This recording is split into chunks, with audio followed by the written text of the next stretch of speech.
O qué saben del autor. Mm.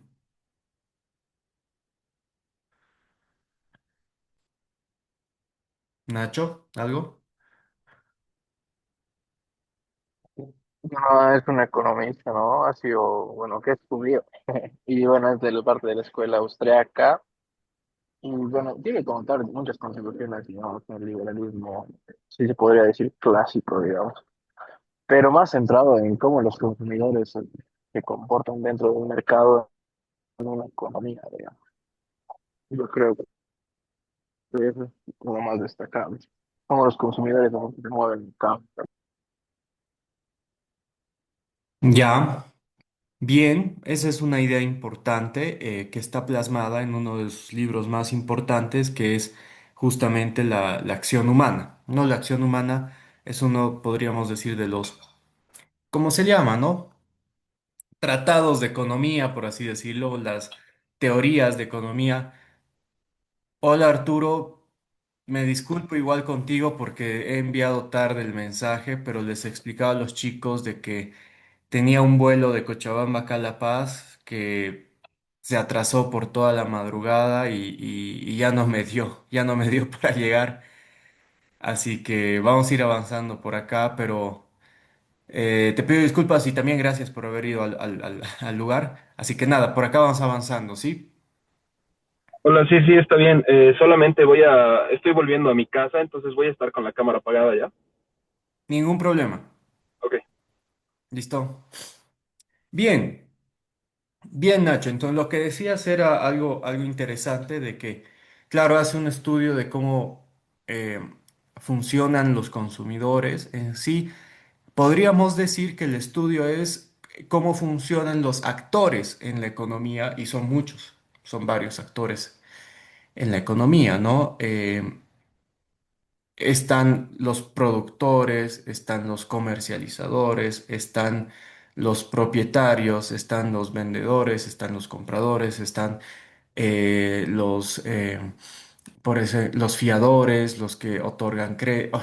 Hay un montón de actores en toda la cadena. Él más o menos los va mencionando, no es que hace como que una suerte de estudio de cada actor en diferente área, sino que habla en muchos casos de los actores de la economía en general y de ahí va dando ejemplos sobre ciertas situaciones específicas. Como digo, el libro La acción humana es muy amplio, ¿no? Es muy amplio, pero necesario. Es decir, yo creo que sí en algún momento ese libro debe ser leído para entender ciertas cuestiones propias, obvio, como dice el título de la acción humana y cómo esto lleva, sí, lleva a entender la economía en general, pero también la economía austriaca, ¿no? Así que bueno, él es un economista, bien lo ha dicho el Nacho, austriaco, es de la escuela austriaca, es judío, esto implica que sí vive una parte, digamos, que vive en carne propia, ¿no? El auge, como también lo hace Hayek, de ciertos totalitarismos, colectivismos que van naciendo y que luego se van forjando en Europa, ¿no?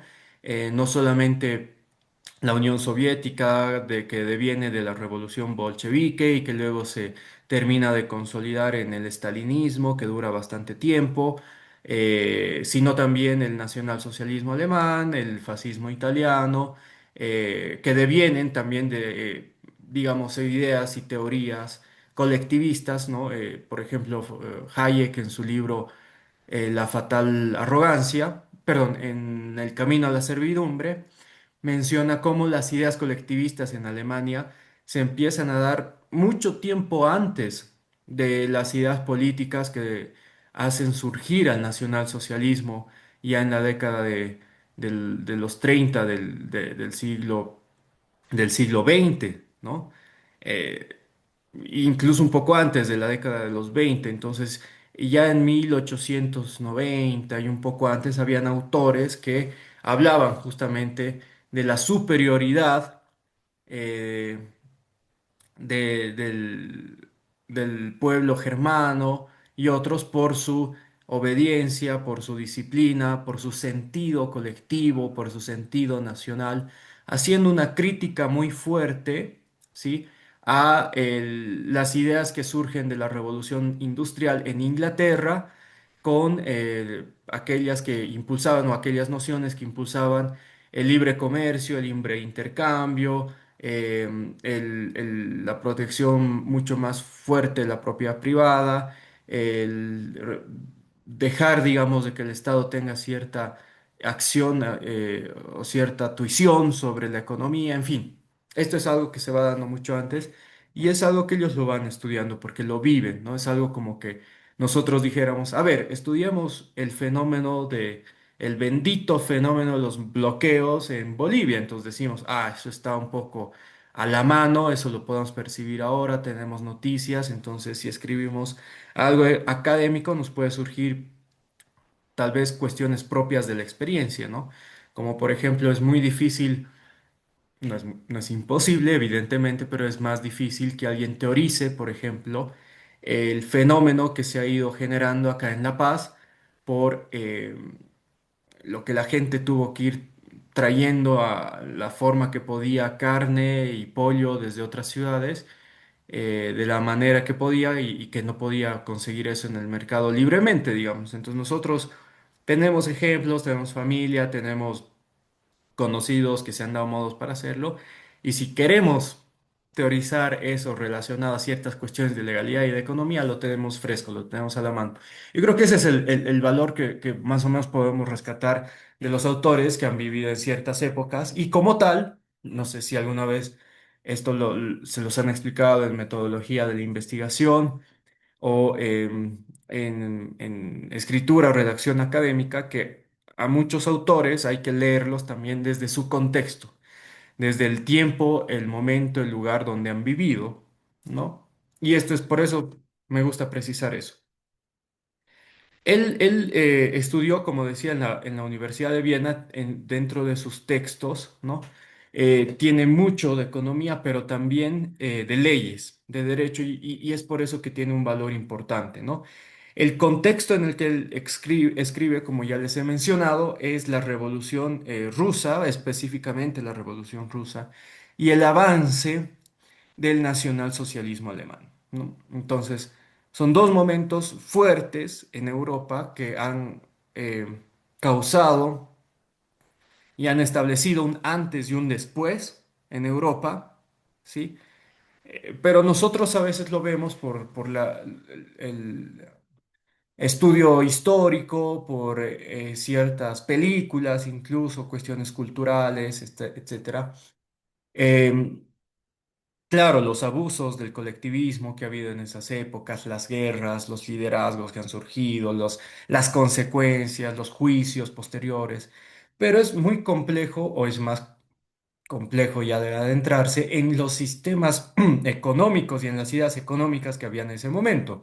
Yo siempre lo menciono, si ustedes leen, por ejemplo, el Manifiesto de Milán del fascismo italiano, creo que se da en 1920, perdón, sí, 923, y posteriormente las leyes nacionalsocialistas que se dan desde el 33 al 35 para adelante, hacen un análisis muy minucioso de su régimen económico, puede que lleguen a generar cierto temor por la similitud de sistema económico que se manejaba en el fascismo italiano, en el nacionalsocialismo alemán y en el régimen actual que tenemos en Bolivia, haciendo una comparación normativa. Obviamente hay similitud con ciertas disposiciones de la Unión Soviética, pero sí, ellos tenían algunas cosas un poco más radicales, podríamos mencionar así. Pero bueno, esto de parte de Ludwig von Mises, ¿no? Su libro definitivo no tiene un libro que escribe sobre el socialismo específicamente, tiene un libro que escribe sobre el liberalismo en particular, tiene un libro donde escribe sobre podríamos decir el monetarismo, no tan específico, digamos, a partir del valor de la moneda, y cómo esto hace que el capitalismo entendido como libre mercado, libertad económica, ha hecho y ha generado los efectos que ha generado post revolución industrial, entonces tiene todo esto. Pero como decía a un inicio, su obra cumbre, su obra más importante es La acción humana. Es un libro que igual se lo tienen en Libera, si en algún momento alguien quiere leerlo, ya lo podemos coordinar. ¿Qué es lo importante de este libro? Ya voy a ir dando algunas ideas que surgen del libro.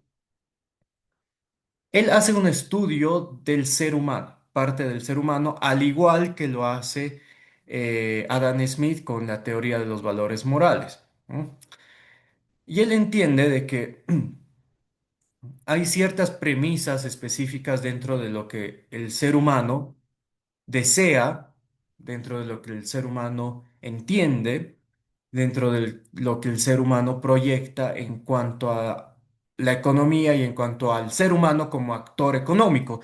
Todos somos actores económicos y vamos a comprar de vuelta siempre este ejemplo, ¿no? Algo al kiosco, para almorzar, algún artículo que necesitemos para el trabajo, para la universidad, ya somos actores económicos, definitivamente. No, entonces él va estableciendo ciertas ideas y establece de que para que una economía pueda ir dirigida al crecimiento, a la prosperidad, a pasar de un estado actual a un estado más beneficioso, se necesita definitivamente que el actor económico, ¿no? Que la persona, que las asociaciones que devienen de la voluntad de las personas tengan libertad para actuar, tengan libertad para vender, tengan libertad para comprar, tengan libertad para innovar. Y que esta libertad, entendida como legítima, porque está enmarcada en la disposición de la propiedad de cada uno y en la innovación de cada quien, no debe ser limitada ni restringida por el Estado, sino únicamente protegida y establecida en un criterio de que el Estado pueda fungir como un árbitro entre los actores, en caso de que existan excesos claro, excesos o podríamos decir ya el lenguaje más del derecho, vulneraciones entre uno y el otro. Pero esto entiende él como una intervención mínima, ¿no?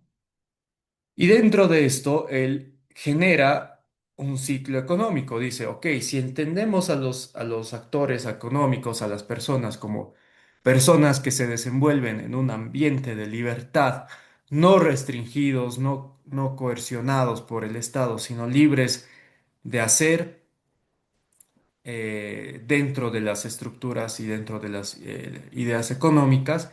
Esto, además, o a través también de la oferta y la demanda, que ya lo hemos visto con Adam Smith, establece un ciclo económico, ¿sí? Y el ciclo económico no es más que el siguiente. El primer punto es la producción. Ya sean bienes o servicios, todos producimos algo. Imaginémonos que somos productores de café. ¿No? Entonces tenemos un terreno en los yungas, un espacio en los yungas que produce café. Ese café lo cosechamos, lo tostamos, lo envasamos, lo podemos moler, lo podemos no poner cierto aditivo para que dure un poquito más, etcétera. Y eso lo llevamos al mercado. Entonces, toda esa fase es una fase de producción. ¿Qué implica la libertad en esa fase de producción? Que yo tenga la libertad, por ejemplo, de usar y disponer mi terreno, que sea para cosechar, para sembrar, tener y cosechar el café. La libertad para que yo pueda justamente sacar ese café, tostarlo, molerlo y envasarlo. La libertad de comprar insumos para envasarlo, la libertad de sacarlo de mi terreno y llevarlo a La Paz, a Cochabamba, a Santa Cruz, a Brasil, a la China, si me da la gana, ¿verdad? la libertad de que ese dinero, fruto de mi producción, pueda recibir, pueda tener alguna utilidad, etcétera, etcétera, etcétera. Entonces, esa es la producción. La producción tiene un tiempo, y este es el segundo factor. Primer factor, producción. Segundo factor, el tiempo. Y el tiempo está relacionado no solo al tiempo que dura la producción, sino al tiempo en el cual la producción final llega al consumidor. Sigamos en el ejemplo. Produzco café, envaso el café, llevo el café al mercado y en el mercado puede que mi café se venda en un mes o se venda en 2 semanas, hay un número X, ¿no? Pero llega al consumidor y el consumidor, ya sea en un día, en 2 semanas o en un mes, compra mi producto, ¿verdad? Entonces aquí hay un factor de tiempo y el tiempo también tiene en ciertas medidas también un costo, ¿no? Pero el consumo me genera utilidad, porque si produzco 5 toneladas, de esas 5 toneladas, todas aquellas las llevo a la venta y ese tiempo en el que vendo las 5 toneladas de café distribuidas de diferentes maneras y en diferentes lugares, digamos que en 2 meses lo vendo, eso me genera una utilidad y me tiene que generar una utilidad. ¿Saben por qué? Porque dentro del estudio de la acción humana de Mises, sería irracional que alguien asuma el costo del trabajo de producción, ¿no? De comercialización, del tiempo que eso implica, del trabajo que eso implica, sin que pueda tener utilidad. Y aquí vuelve la frase, no es por la benevolencia del carnicero, del cervecero, del panadero que nosotros tenemos esos productos, sino por su propio interés. Y su propio interés es ganar plata. ¿Sí? Puede que a alguien le guste el negocio de la cerveza y un poco disfrute hacer la cerveza artesanal. Eso se explica más desde la óptica de la división del trabajo, ¿no? Uno tiene ciertos dones, digamos, tiene ciertas habilidades para algún producto, para alguna área de algún bien o algún servicio, y ahí es donde lleva su trabajo y ahí se genera la división de trabajo. No a todos les va a gustar producir cerveza, no a todos les va a gustar tener una cafetería, no todos van a tener la habilidad para, por ejemplo, vender servicios legales, eso es la división del trabajo, pero independientemente de eso, todos llevan sus productos, bienes y servicios a un consumo final porque tienen un interés de generar utilidad, ¿verdad? Entonces, esto ya quiebra un poco también la lógica del valor objetivo, porque el valor objetivo desecha, ¿no? La idea de la utilidad y dice, si hay algún excedente, ese excedente debe ser redistribuido, debe ser, ¿no? Dirigido a quienes han producido el bien o el servicio y demás. Y aquí vamos a hacer un ejemplo importante. A todos los obreros que lo producen, a ellos se debe dirigir si hay algún margen de utilidad. Pero no debería haberlo porque el valor debería ser objetivo. O sea, el valor de un bien debe ser solamente lo que representa su costo de producción. Bueno, esto es debatido. Pero volvamos a la idea de Mises. La utilidad te genera ahorro. ¿Por qué? Porque si tú vendes un producto a un buen precio y de buena calidad, vas a tener un mayor margen de utilidad en general y esto te va a generar un ahorro, porque como vas a ir teniendo constante utilidad o incremento de utilidad, dentro de tu excedente tú vas a poder ahorrar, ¿no? Y este ahorro genera inversión. ¿No? Puede ser inversión propia, ¿no? Que es invertir dentro de tu negocio. Por ejemplo, tú tienes una tienda de venta de café e inviertes en la apertura de 10 agencias. Entonces ya tienes 10 lugares, en diferentes ciudades donde vendes el mismo café, estás reinvirtiendo en tu propio negocio. Puedes hacer una inversión externa local o nacional donde tú digas, bueno, yo tengo un excedente de 20 millones de bolivianos, pero ya creo que mi negocio está yendo muy bien y no es necesario.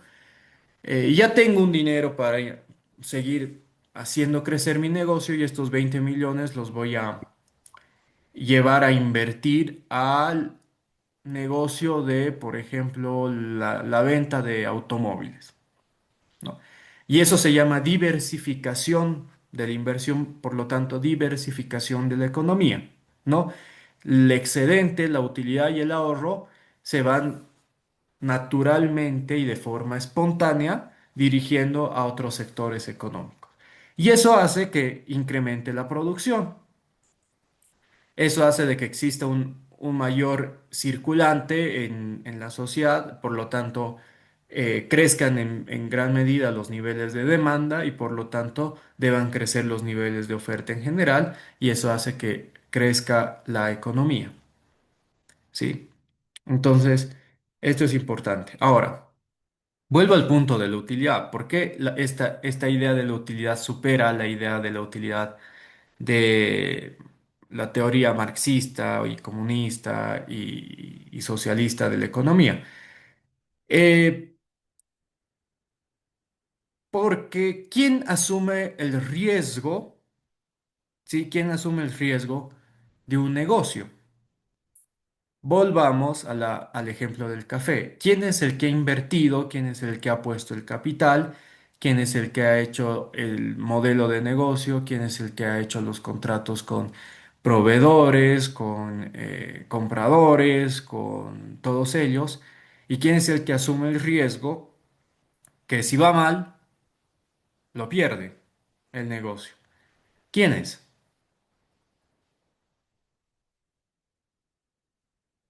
¿Quién asume el riesgo? El propietario del negocio. El empresario, lo que en la teoría marxista lo llamaría el empleador, ¿verdad? El que emplea a los trabajadores dentro de un cierto negocio. En muchos casos, yo podría decir en muchos, o sea, no sé si en casi todos, pero tal vez casi todos, sobre todo acá en el ámbito nacional, incluso asumen el riesgo comprometiendo su propio patrimonio. Necesitan un préstamo, necesitan liquidez, entonces ponen en hipoteca eh, su casa, su edificio, su auto y de ahí van creciendo, ¿no? Entonces, como ellos asumen el costo del negocio, si quiebra, quien tiene que asumir todo el costo de la quiebra y el pago de adeudos y todo es el propietario, ¿no? No el trabajador. Entonces, ahí se entiende que hay una lógica también de responsabilidad y ante mayor responsabilidad, pues que la utilidad se... Y es por eso la lógica de las sociedades de responsabilidad limitada, de los accionistas, ¿no? Si bien hay una idea de que existe mucha utilidad y eso puede generar primas, digamos, finalmente un monto mayor puede ser distribuido o puede ser directamente dado a quienes son los propietarios, quienes son los que han asumido el riesgo del éxito o el fracaso de una empresa. Entonces es por eso que esa lógica no funciona. Y esto además, ¿por qué? Porque fíjense que si yo voy a invertir 50 millones de dólares en una empresa de fábrica, digamos, en una fábrica de plásticos acá en Bolivia, obviamente no solamente voy a querer recuperar esos 50 millones, sino no voy a querer que marche bien el negocio porque si no los activos, digamos, o el capital que ya de la empresa que es esos 50 millones, no los pierda, sino los vaya incrementando, ¿verdad? Entonces va por ahí. Bueno, esto tiene mucho más teoría, esto tiene mucha más tela que cortar. Israel Kirchner habla mucho sobre este tema empresarial, si es que quieren revisarlo, además de Hayek y otros, ¿no? Pero esta es la idea general, ¿no? Se entiende entonces el ciclo económico. Primera idea, producción, en los términos que he explicado, el tiempo entre la producción y lo que llega el bien o el servicio al consumidor, la utilidad que se debe generar del consumo, de un bien o el servicio, el ahorro, el ahorro que es importante, ¿para qué? Para invertir, así mantienes la cadena de producción, consumo y utilidad, inviertes y haces crecer la producción y el consumo, y eso te genera prosperidad. ¿Cuál es uno de los problemas que está viviendo el país hoy en día? Mucho se habla de esto. No hay capacidad de ahorro porque mucha gente vive al límite, al día, como le dicen, ¿no? Si han escuchado, ya si lo casamos esto a la teoría de Mises, cuando escuchan mucha gente vive al día, mucha gente si no trabaja un día no lleva que comer a la casa. Bueno, eso en pocas te está diciendo, no hay capacidad o no hay suficiente capacidad de ahorro y por lo tanto no hay suficiente capacidad de inversión. Incluso si directamente se ataca, digamos, o acciones del gobierno o de la economía no atacan directamente el ahorro, sino ya los costos propios de producción, entonces ahí uno trabaja a pérdida y eso genera quiebra y eso genera pobreza. ¿No? Entonces, eso es algo que está pasando. Y otro problema que te dicen es que en Bolivia necesitamos inversión, necesitamos que traigan dólares. Claro, ahí hay toda otra lógica de que ante la falta de ahorro propia y ante la falta de incentivos económicos respecto a las restricciones de libertades en toda la cadena o el ciclo económico de Mises, la inversión es nula, porque para que tú inviertas en algún lugar, en algún negocio, en alguna empresa, necesitas en general, esta dualidad de la seguridad jurídica, ¿verdad? El respeto a la propiedad privada y el saber que vas a poder recuperar y que vas a tener una utilidad que es parte del ciclo económico. Entonces, se entiende, va por ese lado, en fácil. Bueno, siguiendo con Mises recalca, ¿no? Lo de la teoría del valor, ¿no? También habla sobre la teoría del valor y la teoría del valor subjetiva, ¿no? Que ya, como lo habíamos hablado antes, viene de Menger, eh, pero añade, ¿no? A esta teoría del valor subjetivo el tema de la oferta y la demanda, ¿no? A ver, la idea inicial del valor subjetivo era, volvamos al ejemplo de que uno está en un desierto, digamos, y necesita agua. Y viene una persona y te quiere vender un diamante o te quiere vender una botella de agua. Para ti el valor del diamante puede que sea cero, ¿no? Pero necesitas tanto el agua que si te la vende a 1.000 bolivianos, si tú tienes 1.000 bolivianos, es muy posible que compres esa agua a 1.000 bolivianos porque la necesitas. ¿No? Es la necesidad marginal, digamos, o la necesidad en este caso directa que se tiene de un bien, pero hace que el valor crezca. Entonces, ahí no hay un valor objetivo, hay un valor subjetivo, pero la podemos complicar un poco, porque ¿qué pasa si son 500 personas quienes están en el desierto y digamos que 50 están en el desierto pero acaban de tomar agua? No hay agua, pero acaban de tomar, entonces pueden estar un día, digamos, ahí sin agua y saben que tal vez los van a poder rescatar o tal vez van a poder en ese día caminar lo suficiente para salir del desierto y justo viene el vendedor del diamante que, digamos, sabe que el diamante vale cero, pero está tratando de sacar algo y puede que estas 50 personas le vean algún valor al diamante y digan, miren, si salgo del desierto en un día, este diamante me puede costar más, entonces lo puedo comprar a 5 bolivianos. Claro, y solo hay un diamante, entonces estas 50 personas van a pujar un poco por ese diamante, entonces tal vez uno diga, "Ah, ya, yo lo tomo así, a 15 bolivianos. Y tal vez otro diga yo a 20 y demás. ¿Cuál es la idea de esto? Es que está bien, el valor es subjetivo, sigue siendo subjetivo, pero se puede ir, o puede ir, digamos, fluctuando, esa es la palabra, respecto también a la oferta y a la demanda, ¿no? Como han visto en el ejemplo, o hemos visto ahorita en el ejemplo, puede subir de 5 bolivianos a 15 porque es un bien escaso, es solamente un diamante en todo el desierto Y obviamente casi la mayoría de las personas que están en el desierto no necesitan y no quieren el diamante, por eso le asignan un valor de cero, pero algunas sí, entonces puede que ya pueda generar o pueda tener algún valor. Y esto por ya no solamente el tema de la utilidad marginal, sino también por la oferta o la demanda propia de las necesidades, los deseos y las decisiones de cada individuo, ¿no? Es así, es así. Entonces, ¿es posible, por ejemplo, que un estado pueda determinar el precio del diamante? No. O sea, en el ejemplo que hemos puesto, no. ¿Por qué? Porque como puede haber 5 o 10 personas que quieran comprar el diamante a un precio barato, puede que no haya ninguna.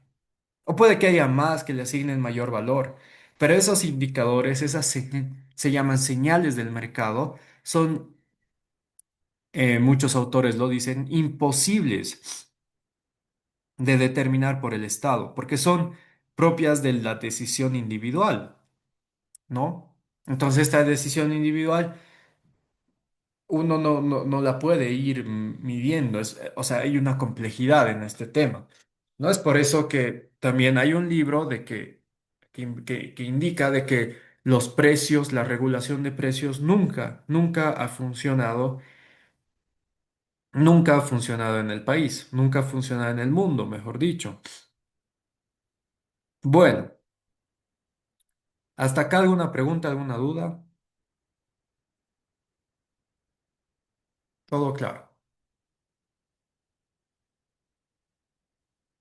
Bien, como decía entonces, Mises critica la intervención del Estado en la economía. Dice, para que este ciclo económico pueda justamente llegar a su finalidad, que sea que los actores económicos puedan tener utilidad, puedan tener ahorro y puedan invertir, necesitan moverse en un contexto de libertad.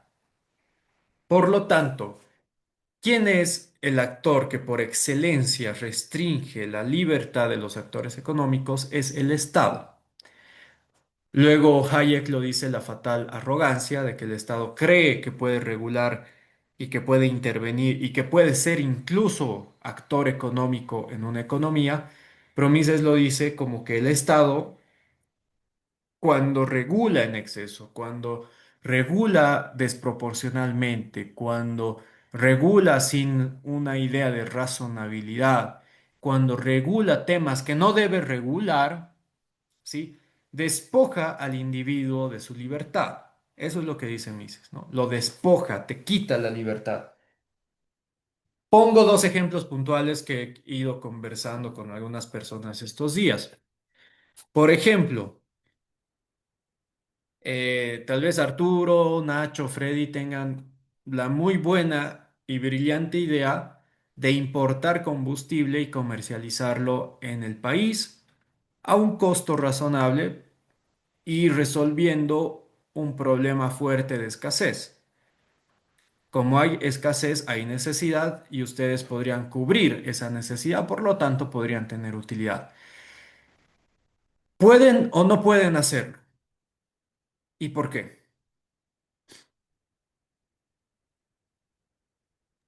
No se puede, la Constitución nos lo prohíbe. El monopolio de la Constitución dice que el Estado es el único que puede. Lógico, correcto. La Constitución dice, el único que va a importar, comercializar, producir, bla, bla, bla, carburantes, hidrocarburos, bla, bla, bla, es el Estado porque se le ha venido a algunos iluminados decir que es una cuestión estratégica del Estado. Perfecto. La inversión que Arturo, Ignacio y Freddy queríamos hacer para importar combustible y carburantes, y digamos que tenemos el dinero de invertir 100 millones, directamente no la vamos a hacer. ¿Por qué? Porque según Mises, la teoría de Mises, el Estado despoja al individuo de la libertad de entrar a este ciclo económico virtuoso. Entonces, nuestra inversión de 50, 100 millones o el número que quieran darle en el país, no hay, porque no se puede.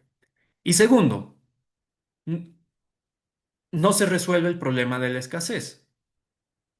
¿Por qué? Porque el Estado ha demostrado que es ineficiente como empresario y teniendo muchas posibilidades de tener un éxito eh, equiparable al éxito que han tenido petroleras en otros países, durante todos estos años no lo ha hecho porque no ha tenido los incentivos, porque ha sido una empresa estatal que ha tenido el monopolio y que hemos llegado a un punto de tener excedente de gas a que en unos años no tengamos nada y tengamos que importar. Y eso genera escasez. ¿Mm? Eh, por eso critica el rol del Estado en la economía, diciendo finalmente que el Estado tiene roles específicos y uno de ellos definitivamente no es ser empresario. El Estado no tiene el rol de ser empresario. Vamos a otro ejemplo muy conversado, lo hemos conversado con algunos de ustedes mucho tiempo, hemos analizado, hemos hecho acciones contra esto, que es el tema de BOA. Pregunta, países eh, avanzados económicamente, con un nivel de crecimiento y prosperidad económica mucho mayor al que tenemos nosotros. ¿Cuál de esos, ustedes se les puede ocurrir varios nombres, varios países, pero cuál de esos no tiene una línea privada, una línea aeronáutica que no sea privada? Todos tienen, ¿verdad?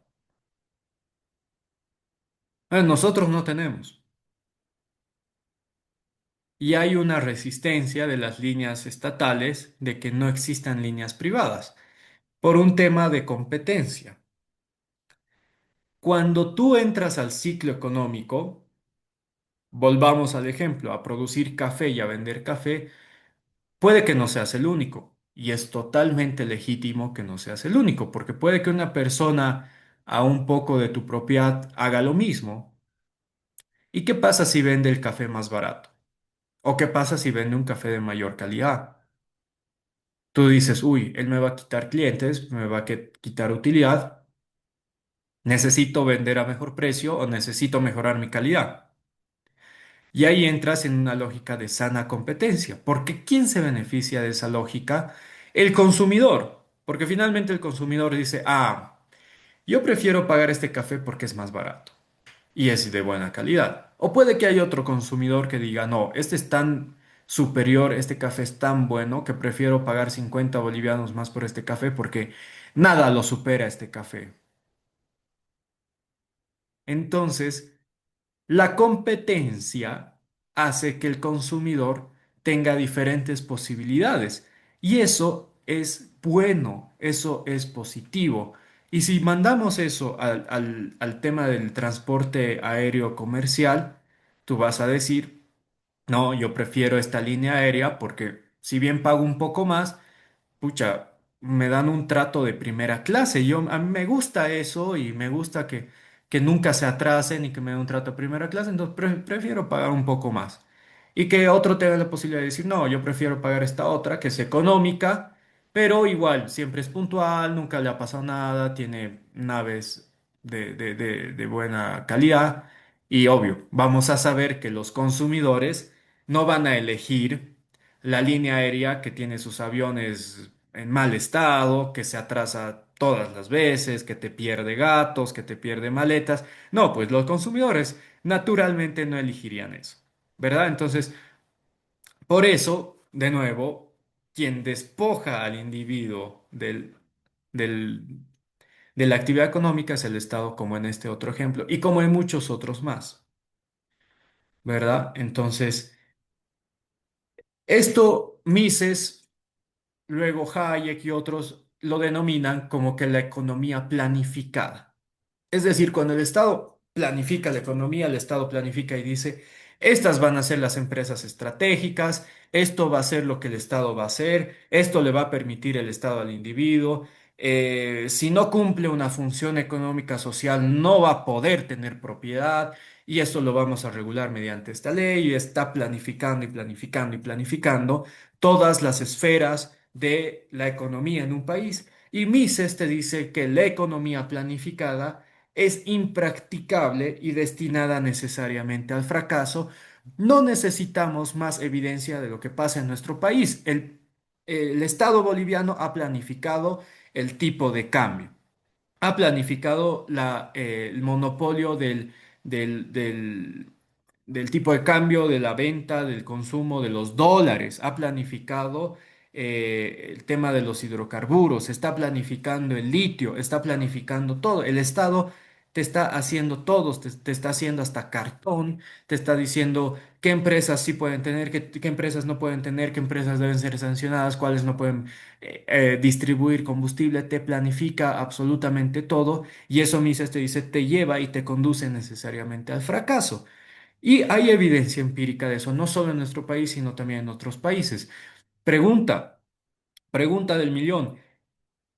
¿El transporte aéreo comercial civil debería ser una empresa, o perdón, un área estratégica del Estado?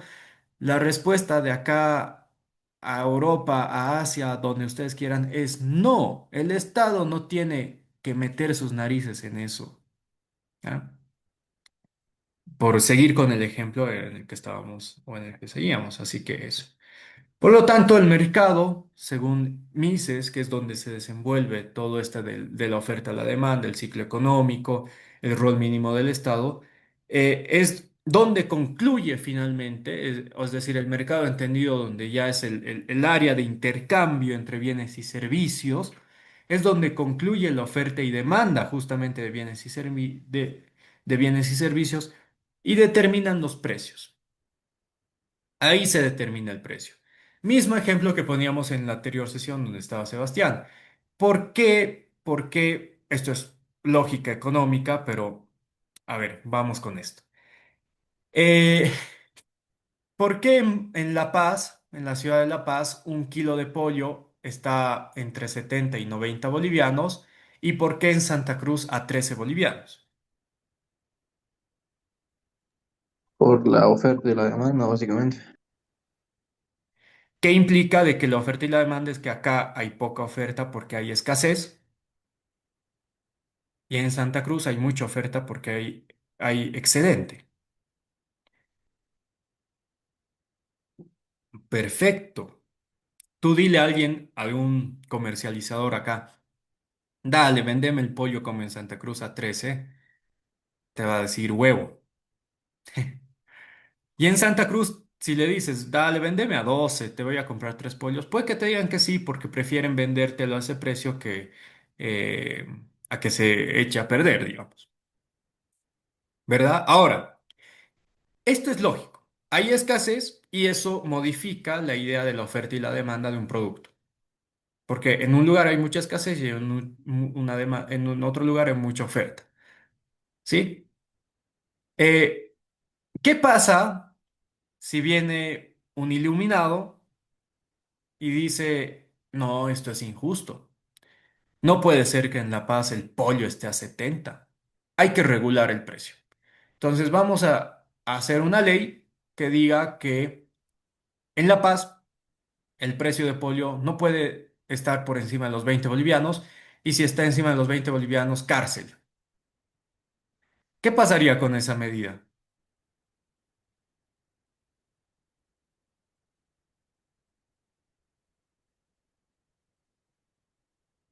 Hay un término jurídico para eso. Sería una ley, una medida de imposible cumplimiento.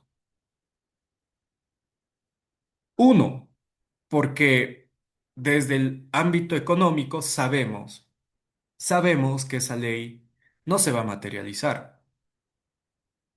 Tú vas a controlar 5 mercados y en otros 10 mercados se va a vender el pollo a 90 o a 70. Vas a crear mercados negros. En los lugares donde tú puedes inspeccionar, la gente va a dejar de vender pollo y ese pollo que lo tenían lo van a vender, qué sé yo, por marketplace. Y esto genera el segundo efecto por lo que se vuelve de imposible cumplimiento. Si tú diriges a toda tu fuerza pública y seguridad pública y demás a hacer un control de los precios, ¿sí? no vas a ser efectivo. Vas a controlar en ciertos lugares y en otros no. E incluso si eres muy incisivo con el control del precio, al crear mercados negros vas a hacer incluso que se incremente el precio porque va a tener un mayor costo comercializar. Va a haber un mayor riesgo para el vendedor en venderte un producto. Entonces vas a hacer que suba el precio. Por eso no funciona. Y el mismo ejemplo pongan en cualquier bien o servicio, trae el mismo efecto en mayor o en menor medida, pero el mismo efecto al fin, ¿no? ¿Qué pasa si yo les digo, chicos, eh, les vendo dólares, pero les voy a vender a 10.50? Sé que ahorita el referencial está a 10.25, digamos, pero yo les vendo a 10.50. Y puede que alguno de ustedes me lo compre. Ahora, eso no es legal, entre comillas. Pero a ver, el Estado ahorita no va a poder controlar esa transacción. Y es lo que ha ido pasando. Por eso el Estado es como que se ha sincerado y ha dicho, bueno, vamos a establecer un valor referencial. Sabemos de que casi todo el mundo va a usar el valor referencial, que no es el legal, que más o menos le han dado un tinte de cierta legitimidad. Pero bueno, sabes que el mercado funciona así. Bueno, victoria para el Estado, derrota para el control del tipo de cambio del Estado. Así. Y bueno, para ya ir cerrando lo de Ludwig von Mises, es que toda la teoría de la acción humana de Mises, de todo esto, lo que es el ciclo económico, el rol del Estado, el mercado, la oferta y la demanda, que establece Mises y la idea de la libertad en todas estas fases viene de una metodología de investigación, de teorización y de comprobación, sobre todo empírica de la teoría del empirismo, que es la praxeología. La praxeología, ¿sí?